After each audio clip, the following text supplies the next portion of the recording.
News every 15 minutes, weather every 10, and sports twice an hour. Newstalk, KGVO, AM 1290 and 101.5 FM. You're listening to Montana Morning with Peter Christian. Accused carjackers to plead guilty to federal charges to this week. Good morning, everyone. It's Montana Morning. It is Tuesday, November 1st, 2016. Hopefully your Halloween was fun and uneventful. Right now the sky is mostly cloudy. We have 36 degrees in Missoula. Our newscast this morning sponsored by Ponderosa Dental, just off Reserve on 3rd. When you think of a great smile, think of Ponderosa Dental, proud corporate partner of Grizzly Athletics. Two men accused of robbing a Missoula convenience store, carjacking a family from Washington State, and then shooting at police during a pursuit are expected to plead guilty this week. The Missoulian reports Thomas Earl Dempsey and Nick West have both signed agreements with federal prosecutors saying they'll plead guilty. Dempsey is scheduled to appear in court November 1st. He's agreed to plead guilty to charges of conspiracy, carjacking, a single count of kidnapping, and using a firearm during a crime. West is slated to plead guilty to the same charges on November 3rd. Dempsey and West are accused of robbing a Missoula casino May 27th. Authorities say they carjacked a family of 5 outside and forced them to lead police on a chase through the city. A Missoula woman was arrested early Sunday morning after police found a car parked in the middle of a local street. Police Public Information Officer Travis Welsh has more. About 2:37 a.m. Sunday morning, officers were dispatched to the report of an adult female passed out in her vehicle in the center of the street near the intersection of Garfield and South 10th Street West. As the officers arrived, Ms. Spooner became aware of her situation and was attempting to leave the area when she was pulled over by a responding officer. After attempting to drive away, police found evidence that the suspect, whose last name is Spooner, was indeed intoxicated. She was arrested for felony DUI. Her name is Denise Spooner, and she is 54 years of age.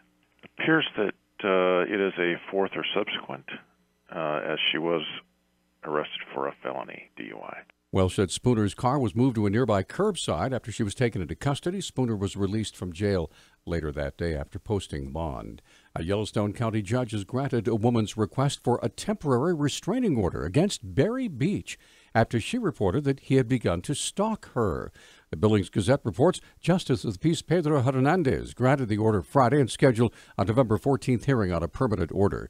The woman said she briefly dated Beach about 4 years ago when he was temporarily released from prison after a judge granted him a new trial in the 1979 murder of Kimberly Neese of Poplar. Since his clemency and release from prison a year ago, the woman said Beach has wanted to resume their relationship and gets angry when she refuses. She said he began showing up at her apartment and contacting her boyfriend via social media. In early October, Beach had his probation restrictions increased after another woman accused him of propositioning her 12-year-old daughter in January. No charges were filed. Beach declined comment Monday when contacted by the Associated Press. Speaker of the House Paul Ryan was in Billings Sunday to support the re-election of Montana's Ryan Zinke. Appearing at the corporate air hangar, Speaker Ryan used a football analogy to describe Zinke as a newcomer to Congress who had already taken a leadership role in Washington. We see ourselves in the House as a meritocracy. If you're good, you get the ball and you run with it. The point I'm trying to make is Ryan Zinke is already a quarterback for us. He's already stepping up and providing that leadership. When we needed to lift that oil export ban so we can actually have more jobs in the oil industry, this guy led the charge. Ryan went on to say that electing Republicans like Zinke would help put the country on the right track. I just want to leave you with this. You have a man who has great conviction, a man who has shown and stepped up and led every time his country has called him. He is doing it for you right now in Congress. He is one of our leaders who has such a bright future. We have such high hopes for. Zinke's opponent, Democrat Denise Juneau, wrote a letter to Ryan thanking him for coming to Montana and requested a face-to-face meeting to discuss the dysfunctional congressional system. Our thanks to KTVQ for the audio for that story in Billings. The Missoula County Elections Office will be holding public testing of its voting systems this week, with the public and the media invited to watch. Elections Administrator Rebecca Connors said the testing is mandated by state and federal law. It's required by the Secretary of State's office. It is in statute. And it's something that when we had hanging chads pads in 2000.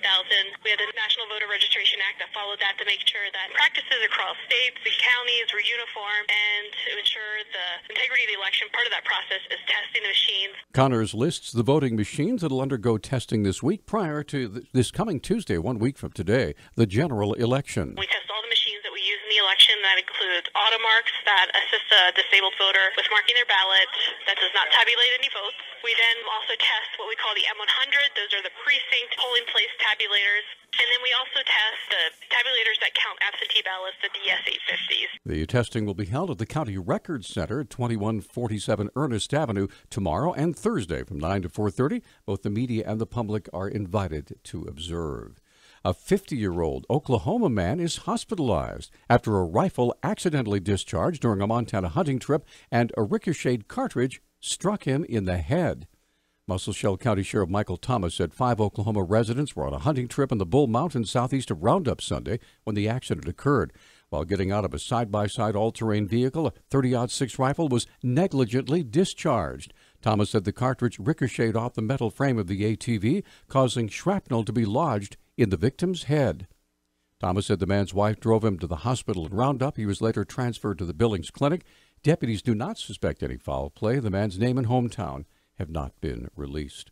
Hunting season off to a pretty slow start in western Montana, according to FWP Public Information Officer Vivica Krauser. But things might look better for hunters soon, she says. I think if we start to see this rain turn to snow, that'll make a difference, and we'll start to see that harvest bump. Plus, with the deer rut coming on in November, we should start to see things pick up. But so far, if you look at our 3 long-time running check stations outside of Anaconda, Bonner, and Darby, so far this season, we've seen about 4,400 hunters, which is on par, a little bit below last year. This year's harvest is also slightly down. We've checked 120 elk at the check stations in the first 2 weekends of the season, which is down from 139 last year, and 40 mule deer and 152 whitetail deer, which are right on par with where we were after 2 weekends of the 2015 season. The hunter check stations only record a small sample of hunter traffic. For example, there's no check station between Missoula and Lolo to catalog the hunting results from along Highway 12 or other hunting spots in the Bitterroot. Finally, the University of Montana plans to use $1.8 million from its 2017 general fund on enrollment, recruiting, marketing, and communications efforts. The Missoulian reports UM Vice President of Finance Mike Reed said the school's revenue projections are on track for its roughly $149 million general fund budget, but that the university will continue to reprioritize regardless of its financial situation. Reed says UM won't cut any existing positions to find the $1.8 million, but might not hire to fill the positions of faculty or staff who leave. UM President Royce Engstrom announced last fall that he would cut faculty and staff to save an estimated $12 million. UM has lost about 26% of its enrollment over the last 6 years, causing a budget crunch. Our News Talk time now is 6:13. Newstalk, KGVO. Missoula's official weather station. Soggy conditions continue today with rain in the forecast. We will see a break from the wet weather, though, through the afternoon, but a couple of sprinkles and showers will be possible during those trick-or-treating hours. I'm meteorologist Brooke Foster for Missoula's KECI 13.